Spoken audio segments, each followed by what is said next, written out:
Good morning. Would you like to introduce yourself? My name's Pelham McMahon and I live here in Cathedral Court. Good morning. I would like to talk to you about your childhood, if I could. Where did you spend it?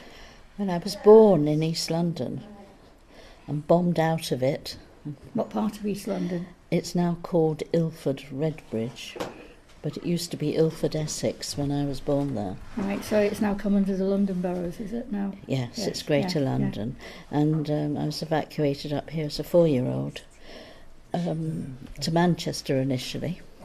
Did you have any brothers and sisters? Well, I'm one of 7, but at the time, 4 of us, no, 3 of us were evacuated. No, hold on, I can't remember.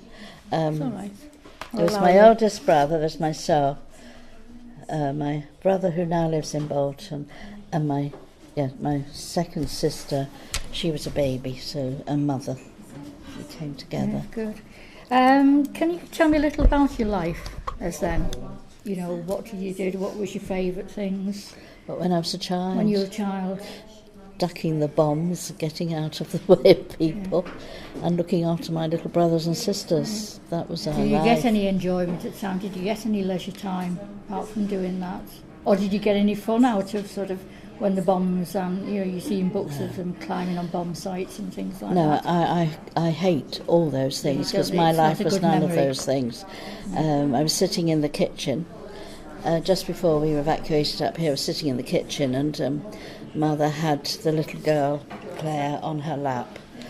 I was in a corner, I think I was shelling peas if I remember rightly, and my eldest brother was in the larder getting something else out, and the brother who now lives in Bolton, he was under the table doing something. We were always given jobs to do. And a bomb went off down the road and the window came in and a great it was about the size of a saucer, so I suppose it was about 6 inches across. A great piece of glass from between the tape that was all taped over the window came in and it lodged between Mother's shoulder blades, and it was terrifying.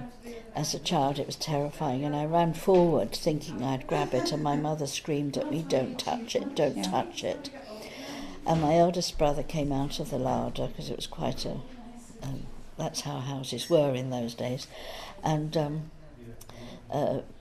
Mother said to him, "You've got to go and get a doctor. And there's one down near Nana." Well, Nana lived 3 miles away, and he was just 6.5.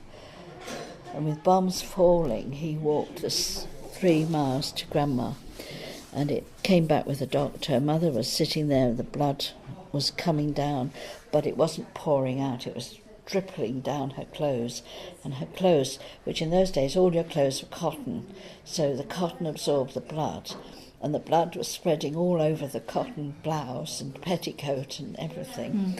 And when they arrived back, the doctor brought him back in a car, and he said, he said, "You're a very good girl because you've probably saved your mummy's life by not pulling the glass out." So it taught me that the one thing I learnt was to be careful how I reacted. And I've always remembered that. And my grandmother, who came back with them, she took charge of us all, and, Mother was taken to hospital. And to the end of her days, she had back trouble, which was one of the reasons why I took her in after her first stroke and looked after her for 19 years. Good. Can I, as I say, probably, as you say, the memories aren't really good memories of that time, so you prefer to forget them. Can I take you on to your youth? Well, I was quite lucky as a teenager. Education. I'm quite lucky as a teenager in that we went, all the girls and boys, we all went to church schools, and I went to a convent school, and the nuns were simply superb. Well-educated women, and no matter that my father wanted us just to be educated enough to get married, they had other ideas, and they educated me to look towards being a teacher, which is what I eventually became. And even in Which my was teachers... quite difficult in those days, Very. because women were, as you say, Oh, were yeah. only supposed to sort of Yes. get married and have Yes. children. There's nothing Yes. else for them to do. No, and even just pre-war, which is only 60 years ago, if you got married as a teacher, you had to give up teaching. Mm-hmm. Married women were not Weren't seen allowed as to teach, suitable no. people. And so my father was very against that, because his idea was that his daughters got married and had children. Yeah.